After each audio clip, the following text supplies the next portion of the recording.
All right, so this is section 3, Slavery in the Colonies, from chapter 4, which is Life in the Colonies. I'm going to warn you, this is the first time I've ever really taught this section. My first year of teaching American history, I was on maternity leave at this point, so I made all of the assignments and I made all of it, but I never actually taught it. And then last year, I was on jury duty at this time, so again, I didn't get to teach it. So this is the first time I get to do this. Here are key terms. Okay, so the number of people that were enslaved from Africa and then transported to the Americas between the 1500s and the 1800s, in some estimates, it says that there are more than 10 million of these people. The fact that this happened at all is morally reprehensible and shameful to anyone, or at least it should be. Originally, the Spanish and the Portuguese, who are settling in South America, they are the first ones to really bring in enslaved Africans. But the first group of people that bring them into the northern part of the continent, so North America, are the Dutch. They bring slaves into the country, and their ideas of what slavery is not the same as what it ends up becoming in the British mindset. So just keep that in mind when we're talking about slavery and how the slavery develops differently in North America as opposed to South America. Most of these enslaved people were stolen from the interior and then shipped to the coastline to be sold. So you would have people who lived on the coastline of Africa go into the continent, kidnap people from their homes, and then force them to march to the coastline to be boarded onto slave ships. About half of the captives that were caught on the interior by these slavers died on the journey from wherever they were stolen from to the coastline. So many people were lost just being taken from their homes, let alone the number that died on other points of this journey.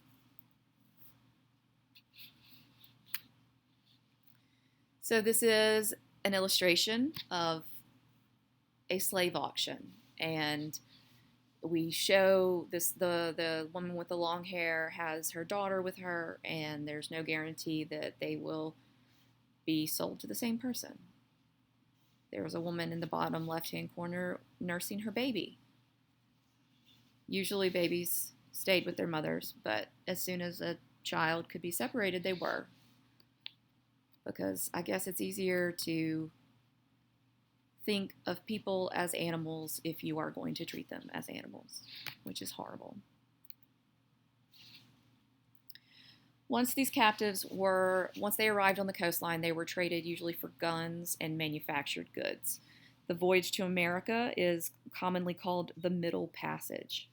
And in order to maximize the profits on their slave ships, as many people as could be placed in these ships they would be chained up below decks with little fresh air, little water, little food. The conditions were just horrific. There is a firsthand account that I'm going to assign you to read by a man who describes the conditions of these slave ships and why anyone can possibly think that this was a good thing, or especially in modern times, I don't know. I don't know what's wrong with these people. Some captains would have slightly better conditions in the hopes of maximizing their profits. So if you can keep more people alive before you sell them, you can make more money off of them. That's great. On the voyage, as many as 15 to 20% committed suicide or died, just outright died because of the conditions. And once they arrived in the Americas, they would be auctioned. Family members would not necessarily be sold together.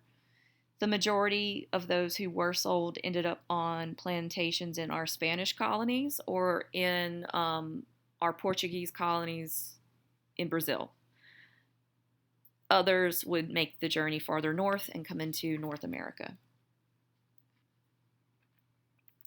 Here's a nice little pie chart with bright colors, because that might be the only thing that is fun at all about this section is the colors of the pie chart. So yeah. All right, next we're going to be talking about what's called triangular trade. It's called that because you had 3 points that, you had goods, people, and then raw materials shipped from. So it forms a bit of a triangle. This is the 3-way trade between the colonies. Like I said, it's called triangular trade because it makes up a bit of a triangle. It's between the colonies, Europe, and then Africa. The first leg of the journey, ships from New England would take fish, lumber, and other goods to the Caribbean islands, which can also be referred to as the West Indies. North Americans would get sugar and molasses. Then they would sail back to New England, and this sugar and molasses would be used to make rum, so alcohol. The second part is this finished rum, guns, and other goods from New England would go to West Africa. So this is where we would trade these items for other enslaved people. So if we want to perpetuate this cycle, we have to continue to enslave people and keep the supply to meet the demand. On the last part of our triangle, ships would carry these enslaved people to the West Indies. And with these profits selling these enslaved people, they would then buy more molasses to make into rum. So getting rich off of the lives of other people in every single sense of the word, really and truly, is what is happening. A lot of people in New England grew very wealthy from this. A lot of the founding fathers were slaveholders. Some of them were directly benefited through slave trading. And it's not limited to New England. Great Britain had a very large hand in the slave trade. A lot of people made a lot of money off of selling and buying other people.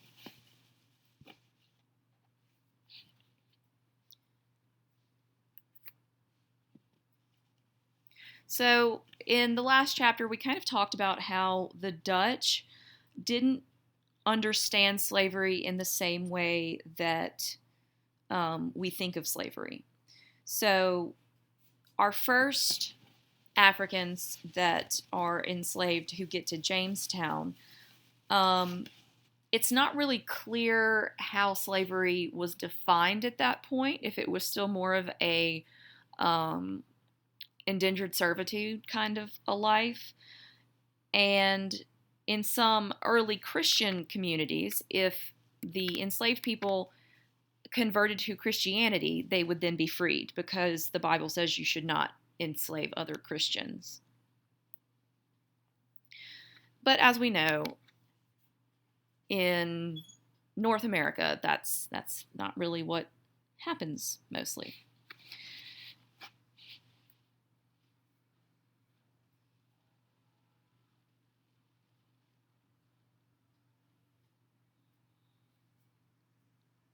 In Africa, I'm sorry, I had to read something. I had lost my place where I was.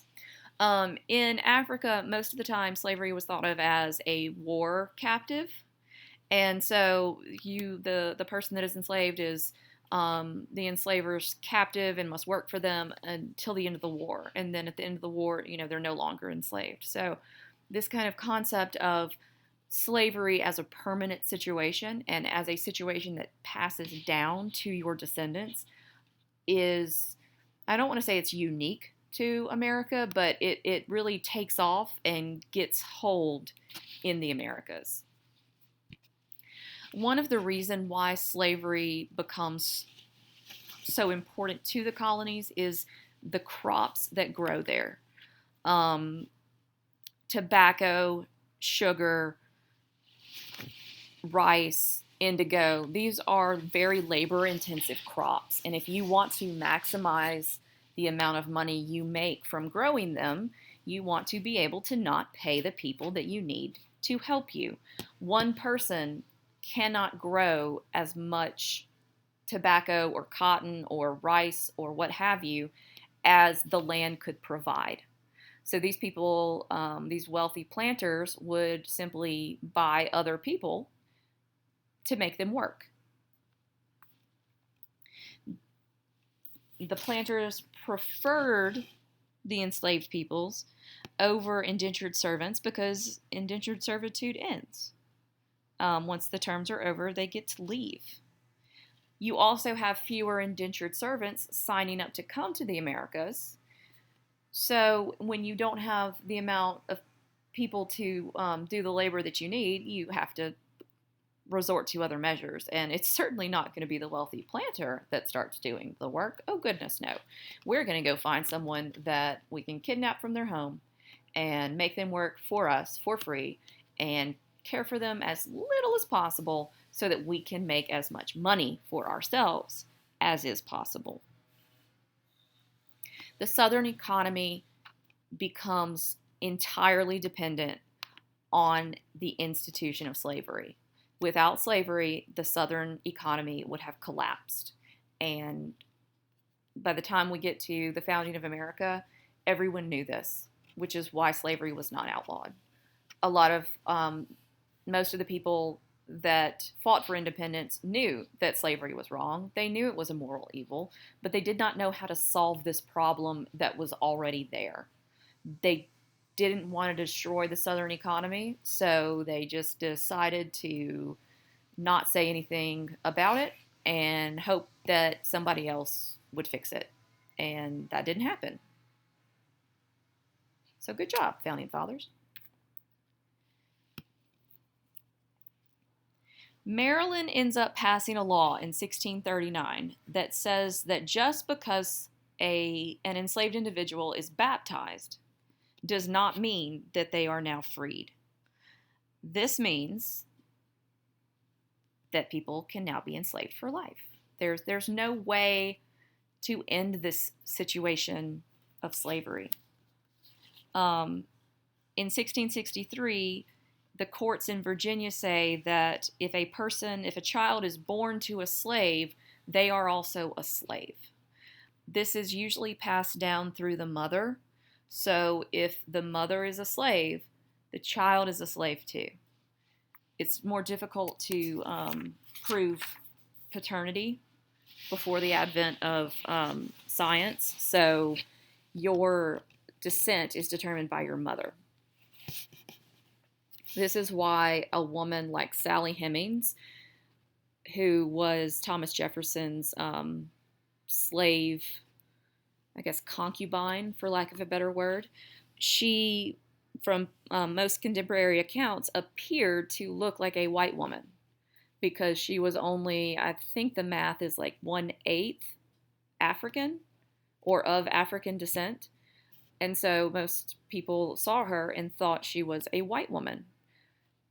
But her mother had been a slave, so she too was a slave.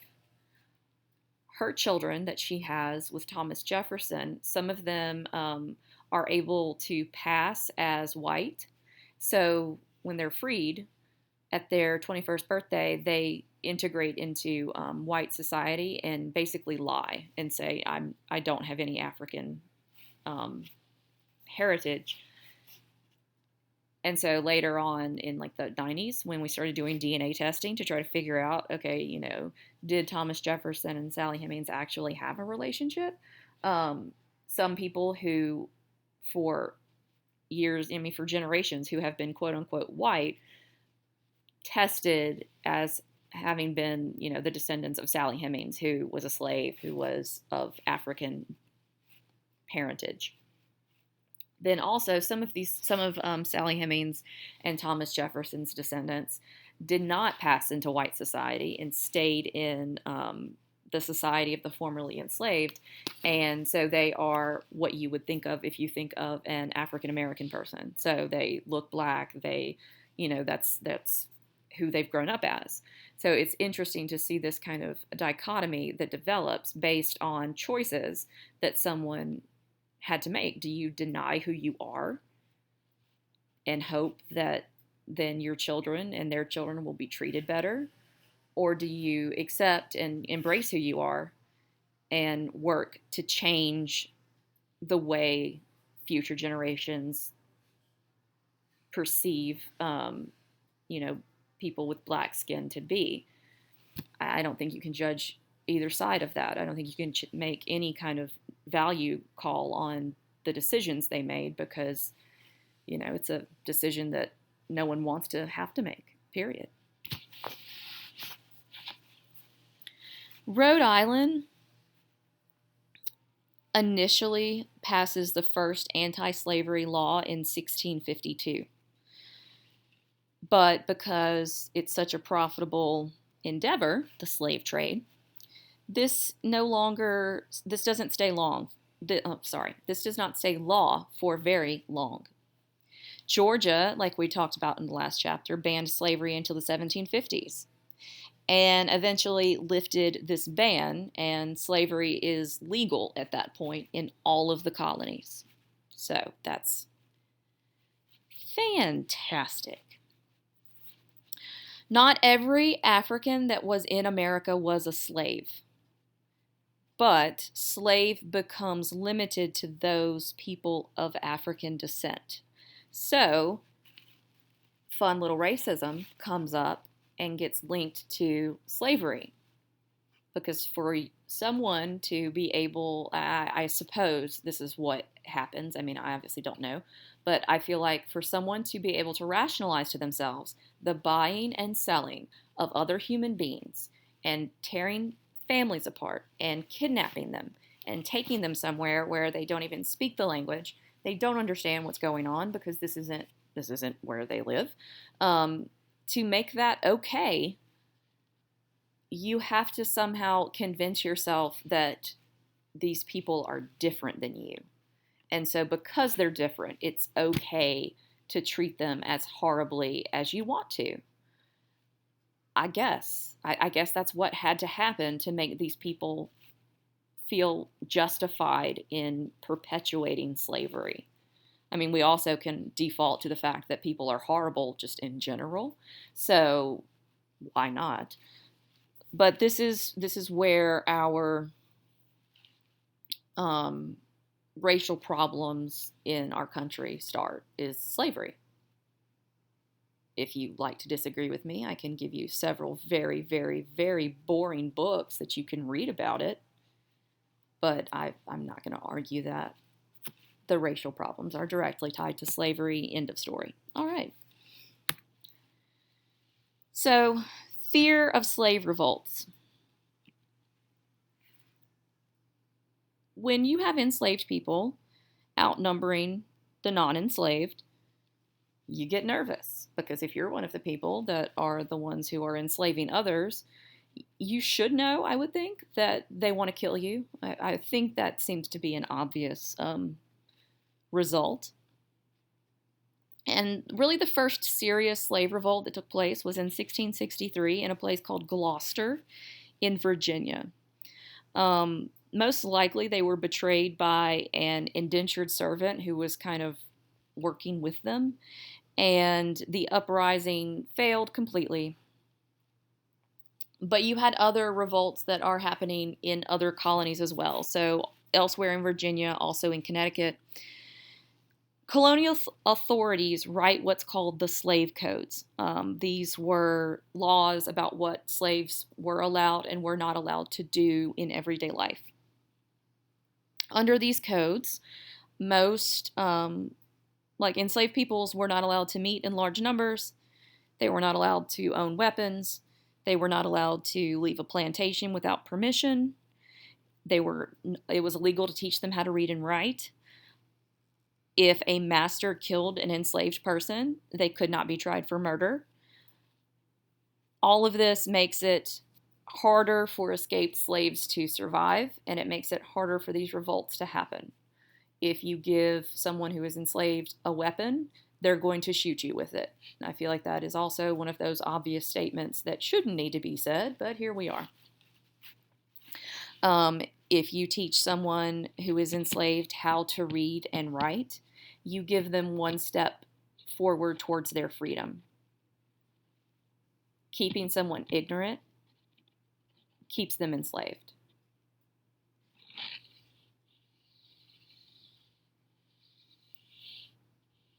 In 1739, an enslaved man from Angola, who hailed from Angola, named Jimmy, led a revolt in South Carolina. He and his followers killed more than 20 white people before they were defeated. So, sort of successful, but didn't really take off as well as it should have. These revolts all over the place continued to pop up until slavery is ended legally, legislatively, in 1865. Although I would like to posit that if you read the Constitution, slavery is not 100% abolished in the 13th Amendment, because if you are convicted of a crime in the United States of America, you can still be held as a slave. So think on that for a bit.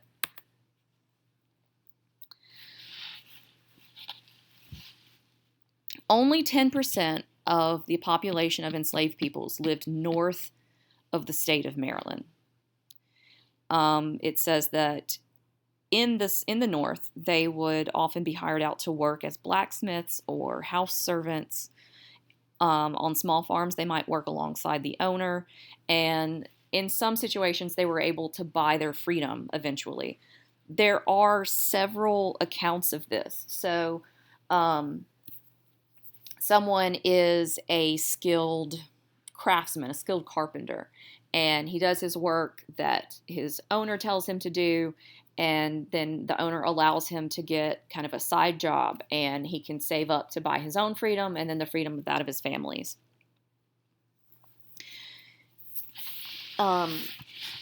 This is obviously not always the case. This was, I would say, an exception rather than the rule, but I mean, at least that existed.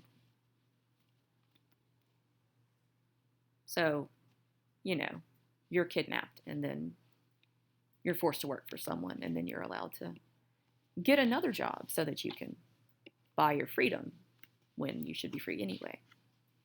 Sure, textbook, that's great. In the South, too, lives of slaves were different. On rice plantations in South Carolina, there were few white people that lived there, so it was a large population of enslaved people. More than any other group of enslaved people, these workers were able to keep the cultural traditions that they brought with them from Africa. So instead of being forced to adopt aspects of white culture, these people were able to maintain their own traditions, their own customs, their own religious beliefs, and a lot of the time, and it even goes to this day.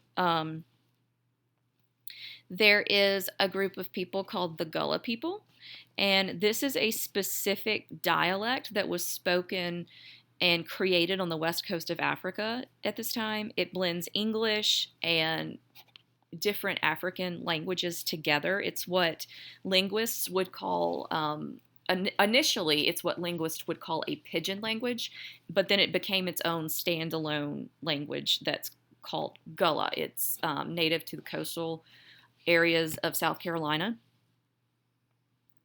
I think the next part is where I have some, I think I have a link on the slides posted to the class webpage of the YouTube video of a woman who is a South Carolinian. She's born in America, and she helps maintain this kind of Gullah heritage. And I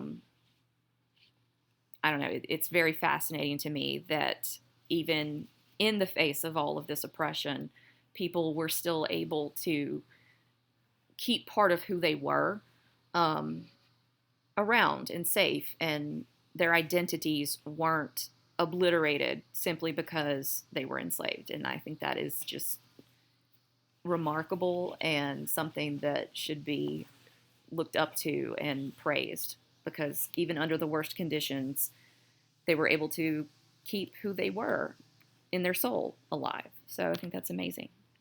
Yes, this is the Gullah Geechee people. That right there is the link, and you can find it also on the slideshow. And I believe that where it says click me down there at the bottom, I think that's a live link. I don't know if it translates to the PDFs. In other areas of enslaved peoples where you have more contact between white people and enslaved Africans, and they were less isolated, they were still able to continue their own cultural traditions to a point. So you have craftsmen who maintain their African style to make quilts and furniture and walking sticks and other objects that have an influence from Africa that are, you can definitely, there are anthropologists and archaeologists who can tie these artistic methods to different places in Africa.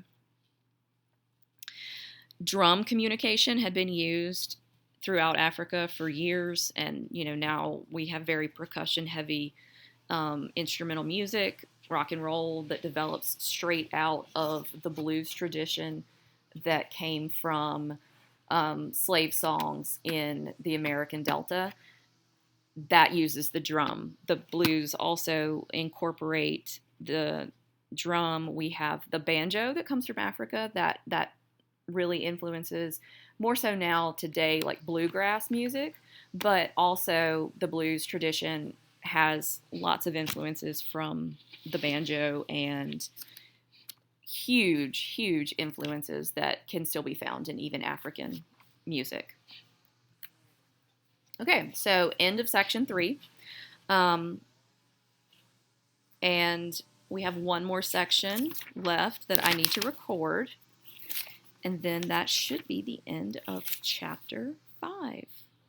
And after chapter 5, we start talking about the beginnings of the American Revolution. So we start to get more war heavy. This right here, we're talking more culture. That's when we get to why did America rebel.